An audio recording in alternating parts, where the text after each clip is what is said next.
માળિયાહાટીના ખાતે યોજાયેલી ગોપાલ ઇટાલિયાની સભા દરમિયાન જૂતું ફેંકવાની ઘટનાને લઈ હવે નવો વળાંક સામે આવ્યો છે.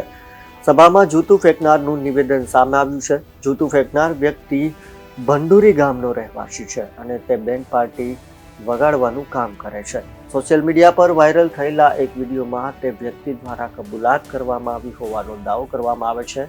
આ વિડીયોમાં તે વ્યક્તિએ ₹50,000ની લાલચ આપવામાં આવી હોવાનો તેમજ દારૂ પીવડાવીને સભામાં જૂતું ફેંકવાયું હોવાની કબૂલાત કરી છે.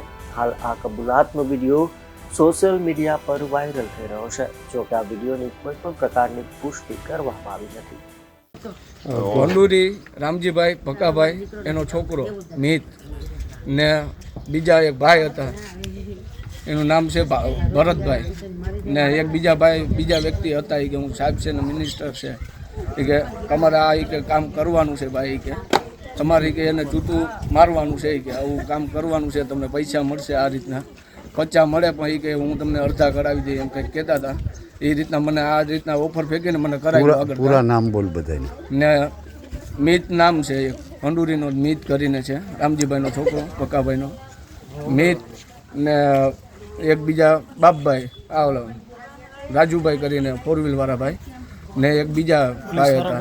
એને મારું નામ પોલીસમાં કોણ હતો ને એક કોક ભાઈ હતો ડ્રાઈવર કરીને એ કે હું પોલીસમાં છે ને આમ છે ને તેમ છે એ કે તમે કંઈ વાળ વાંકો ના થવા દો કે તમે કે આ વસ્તુ કરજો એ કે જરૂર. ને મને માણાવદર ખાસ ગાડી તેડવા આવી હતી 4 વ્હીલ. હું પ્રોગ્રામ કરું છું, વગાડવાનું કરું છું.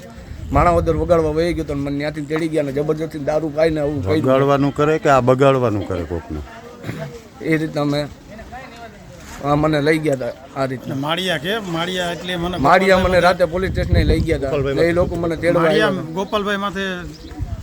ગોપાલભાઈ માથે મેં ચંપલનો ઘા કર્યો જૂતાનો. એ બધી મને કરાવનારા આ બધા નામ દીધા એ પોતે છે મિતભાઈ કરીને. પીધો તો કેટલો તને પાયો તો કેટલો? મને ઓલું અડધું ચપલું દીધું હતું. મને કે આ પી જાવી કે ને પછી કે હાલો તમે કે ધરાડ બેહાડી દીધો મને પીવડાવીને ને આ રીતના મને કામ કરાવ્યું હોય.